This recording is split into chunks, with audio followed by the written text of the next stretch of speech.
Welcome back to some freestyle reasoning. I think we'll talk a little bit about love. One love. I hear Rasta talk a lot about one love. Now, there's many different forms of love. In fact, I think I should use a tree to demonstrate love. Now, on a tree there are many leaves, but these leaves comes and goes, you know. So these leaves represent the different aspect of love. Love of your mother, love of your father, love of your kids, love your husband, your cat, your dog, your car, your money and thing.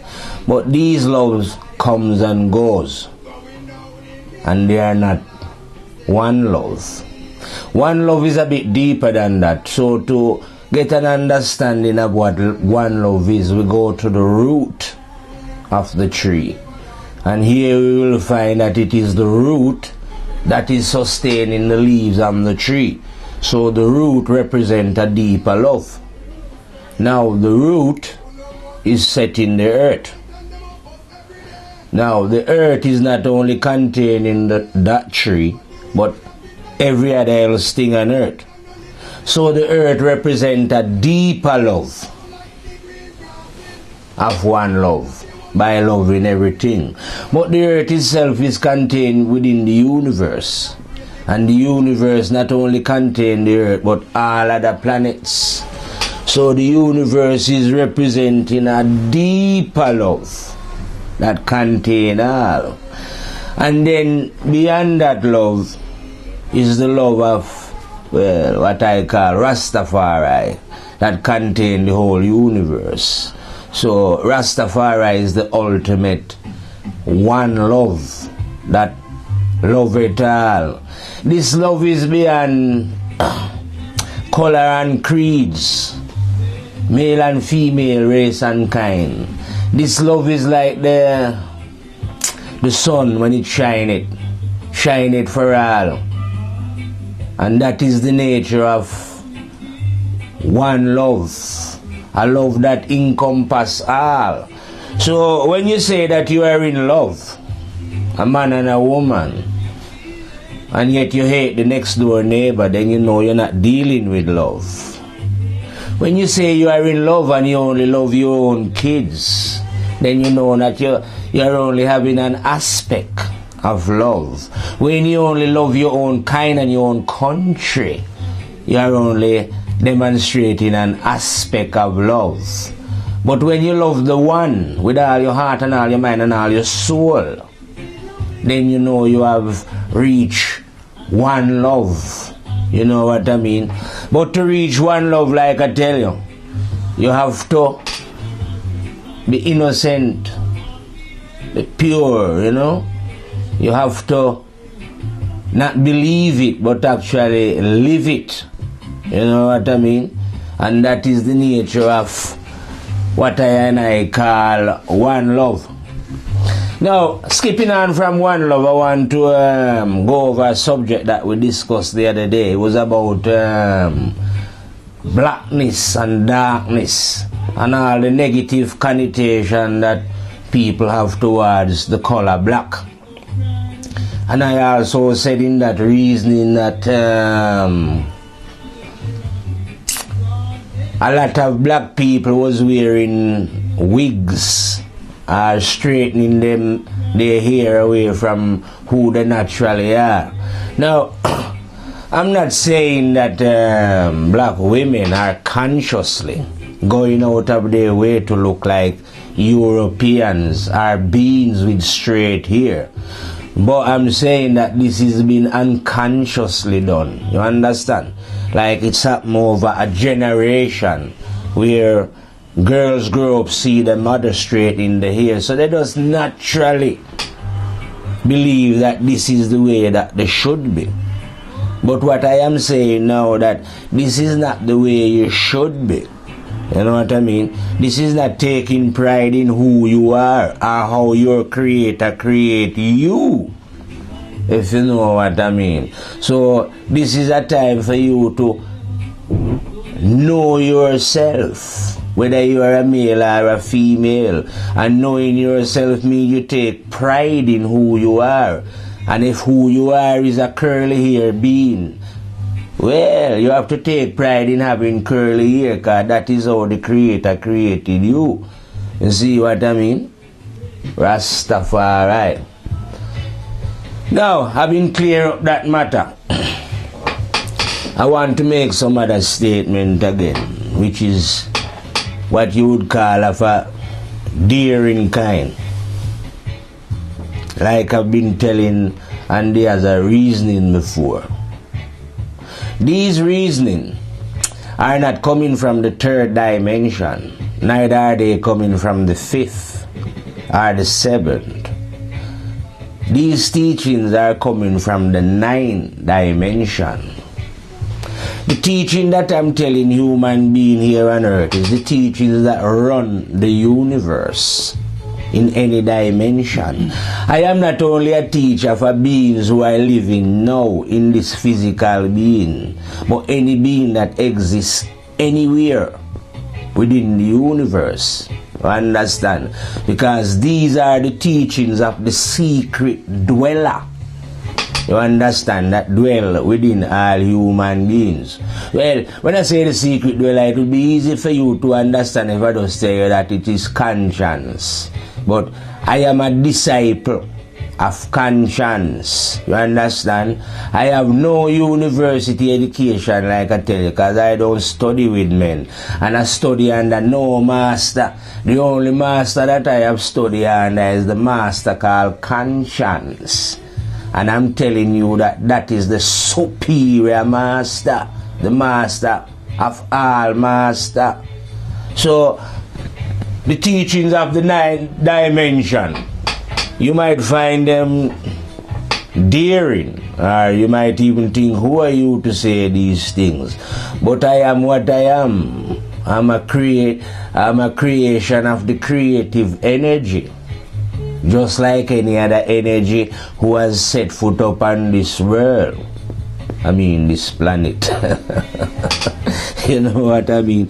So, even though you might not like it, you might even think, well, just like I say, who is he to say what he's saying? I can say exactly what I am saying, because what I am saying is true and correct. Now, if you, anyone who hear this, I'll give you a challenge. Go and get any one of your great philosopher. You can even go back to the past, get Pluto, get Socrates, get whoever you think, find some of them who is living now in this time. Go to Oxford, Cambridge, anywhere great, and find any great with a bachelor's or whatever degree they have behind their names, and tell them to come and prove what I'm saying is wrong. You know what I mean? Because obviously they can't do it. You know what I mean? How are you going to prove that conscience is not within you? How are you going to prove when I tell you that memory is filming you, just like how this video camera is videoing me for future reference? How is the professor going to prove that wrong? You know what I mean? How can the professor, how can any human being or any book be smarter than conscience? You know? Yeah, in your mind, books or professor can be smarter than conscience, but not in mine. You know what I mean? Because I know that the one, this is the one that you are calling God. Yeah, the one exists for real. You know what I mean? But, and his words is in books. Yeah, his words are in books, you know. But there was a time when there was no book. So where do you think the word was then? The word was with I and I. You know, man. When I say I and I mean man or woman. And then when we could write, we write it down. But even the words that you see written down are coming from here. You understand? Now, just like I tell people before, you know, the reasoning that we have the other day, and I was saying that in God you have to imagine that God have an army, just like how you have army here on earth. But in God's army you have elite soldiers. You know? Special forces they call them here on earth. Well, I is from the special force that is of God. Now, men train these special force soldiers on earth. But it wasn't men who trained me to spit these lyrics. It was the one himself. Now, you might not believe it, but I'm going to say it in 2012, because I like to say it to myself anyway. I am the baddest soldier that have ever stepped out of a woman to step on the planet Earth here, in this time. Maybe you just get that confidence when you reach the ninth degree, you know. Because when you're up at the 9th degree, you can see Jack clearly. You no longer hear the voice of God, or, you know. Well, I'm not saying I'm seeing God directly, no, you know, but I've seen him once. You know, one glimpse was enough, you know. I'm not seeing him permanently, but I'm saying when a bad boy soldier step to the 9th degree, there you will behold the presence of the terrible and dreadful God. So if you see something like that now, who can you be afraid of? Or who would you be worried about? You know? Well, I wouldn't be afraid of no one. And when I say no one, I mean no one living here on earth or anywhere else in the universe. Even if there was a trillion of you, I and I alone will defeat you with what is right and correct, what is truthful and what is honest, and what is the law of the one. Because truthfully, nothing, the only thing that is happening here is like, I will repeat it again, is if you have a mirror and you clean it up, it will reflect the sunlight. So my mind is a mirror. Imagine my mind is a mirror. I have strived then, don't say it's clean, but I have strived with all my willpower that God has given me to try and clean it up. And therefore, because it's a little bit clean, I can reflect the one. You understand?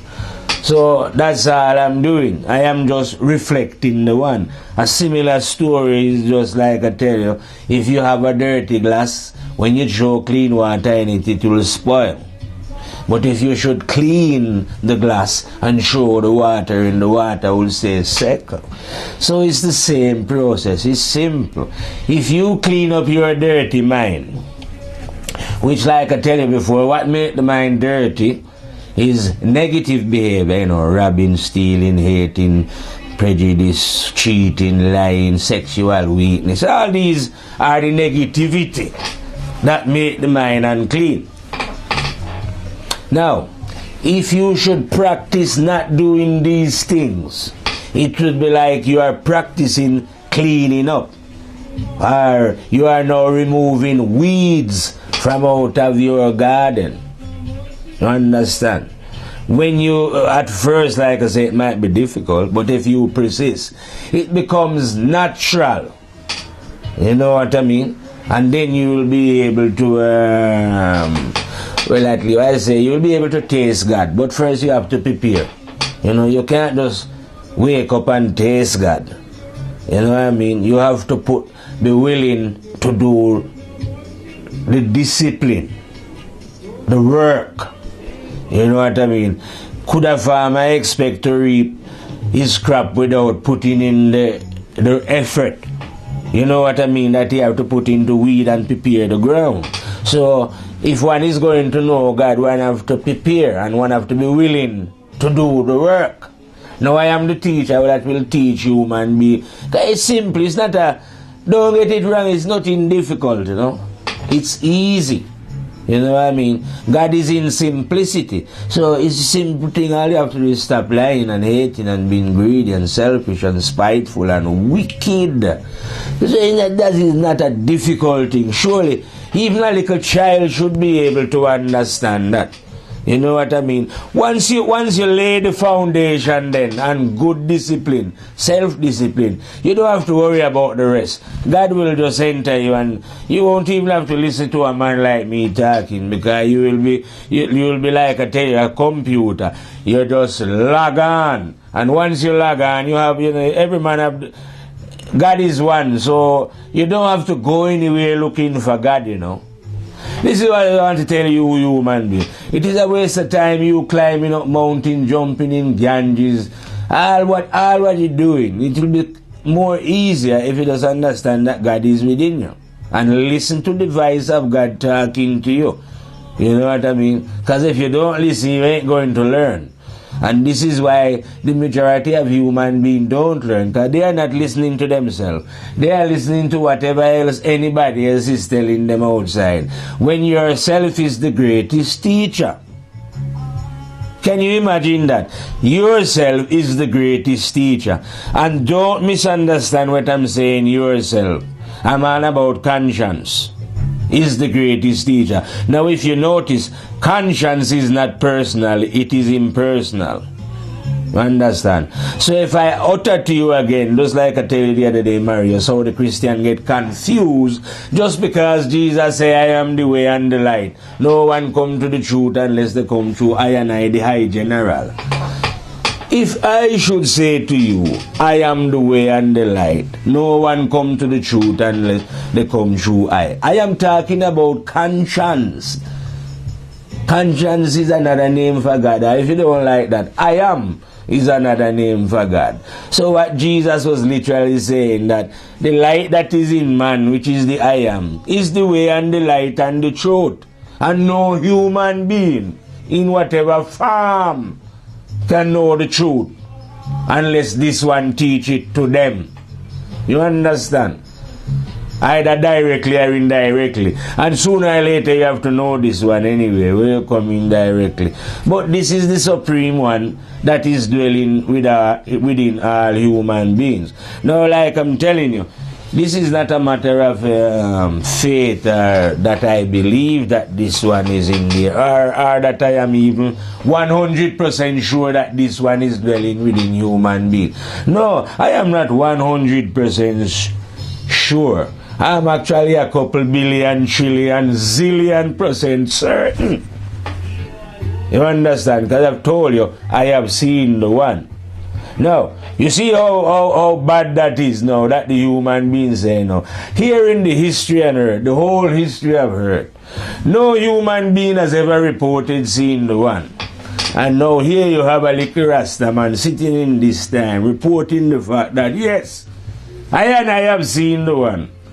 And he's here now to teach you, human being, about the ways of the terrible and dreadful one, Rastafari himself. And he's also reporting that I is not only the teacher of beings that are seen, but also beings that are unseen. So it wouldn't be out of this scenario that while we're talking here now, this room is full of unseen beings who has come to hear the word of the living God. You understand? God is one, you know what I mean? So some people are worried about aliens and going about aliens. Yeah, aliens, like I tell you before, they might have a superior knowledge. Just like how I'm a very thick man, so I don't even know how to operate a computer. Never mind fly an aeroplane, I even drive a motor car. So I don't have the knowledge of the average man. So just in the same way, these beings can have a superior knowledge. Everybody can have. But superior wisdom, no way. Wisdom is one. Knowledge is varied and plentiful. So you study, they can study as much knowledge. Make the craft move this way, sideways, up, round. You know, no problem with that. But wisdom now, of knowing who God is, and what is the truth, and what is the right, and what is the law. Because in case you haven't noticed, well, scientists should notice from the outside, everything is governed by law. Yeah? This is what we call the law of the one. And this is why I keep repeating in every conversation that I have about the black box. Please remember the black box. Don't take it for a joke. It is within you for a reason. That you ain't going to break God's law and get away with it, you know. Never mind you want about you're a Mason and Illuminati and all whatever marty you want to be. You know what I mean? Your idiotic behavior against the law shall only last as long as you are living here. And like I tell you, how long have you got to live, foolish human? 100 years? And by the time you reach 100 years anyway, you already lose most of your vitality out of the body. But mind you, watch this now. Humans are I find humans crazy, you know. They're always afraid of what cannot happen. They're afraid of dying and they cannot die. They're afraid of getting old and they cannot get old. So right now we are in a period where some humans are busy straightening out their little wrinkles, and you know, women are putting in new breasts, some men are putting in calves, and it's all to what they would call roll back the years. But you cannot get old. This is the thing. So you find that anyone who is carrying out that kind of activity on themselves or have lost themselves way in the darkness.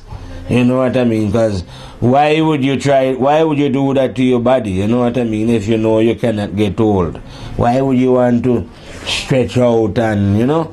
But when people are deluded, which most people on the planet are deluded. When I say they're deluded, you know, God never created deluded beings. Let's get this straight.